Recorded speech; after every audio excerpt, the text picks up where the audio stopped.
uneasily because the bitter feuding and fighting between the sport's governing body and the car constructors about the Grand Prix rules and how to implement them still rages. And as a result of that, there are no Ferraris, no Alfa Romeos and no Renaults at Kyalami, and there's grave doubt about whether the race will count for this year's championship. But it's a Grand Prix for sure, with 19 cars from the teams aligned to the Formula One Constructors Association here to do battle on the superb 2.5-mile circuit at an altitude of 6,000 feet. With no turbo Renaults or Ferraris to benefit from the altitude, everyone is on the same terms. But at the end of what was effectively a one-session practice due to rain, the 1980 top men are still the fastest. Nelson Piquet's in pole position, a mere 1/25th of a second faster than Carlos Reutemann, who was nearly strangled to death by catch fencing wire when he went off in practice. Row 2, world champion Alan Jones, and that's no surprise.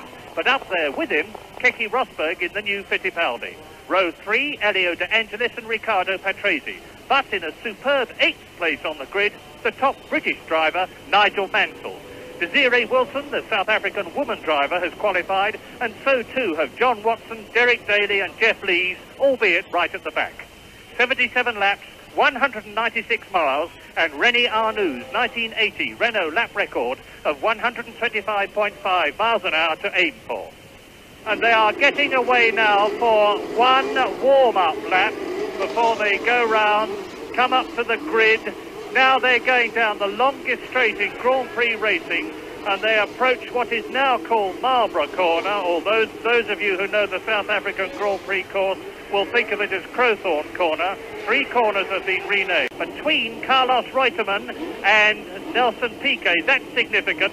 So it looks as though Alan Jones is going to try for a flyer when the lights go from red to green, and then the 77 lap, 196.3 miles South African Grand Prix will be on. The lap record, which certainly won't be broken today, because quite apart from the weather conditions, we have to remember that last year's lap record was put up by René Arnoux in a turbocharged Renault. This course is 6,000 feet up, and the turbocharged cars, of which there are none here, have a disadvantage. So the fastest lap in practice was put up by Nelson Piquet, 1 minute 12.78, which is faster than last year's official lap record, but not nearly as fast as the pole. And now they are coming up and away. And past it's Piquet leading. Elio De Angelis goes up into 2nd place. Carlos Reutemann drops back into 3rd. Alan Jones trying to get through on the inside. And just look at that spray. It must be absolute murder for anybody who is behind the lead. Round Crowthorne Corner, Nelson Piquet leading. This is a 3rd gear point now. Piquet streaking away towards Barbecue Bend. Look at the lead that he's got. It's Elio De Angelis in 2nd place, and in 3rd place it's Jan Lammers, the Dutch driver in the ATF. Piquet.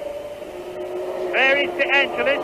There is Jan Lammers. Well, up there is Carlos Reutemann. Behind Reutemann is Ricardo Zunino, the Argentine driver in the 2nd Brabham, because Hector Ribac, the Mexican driver, has got hepatitis and is not starting. That is the leader.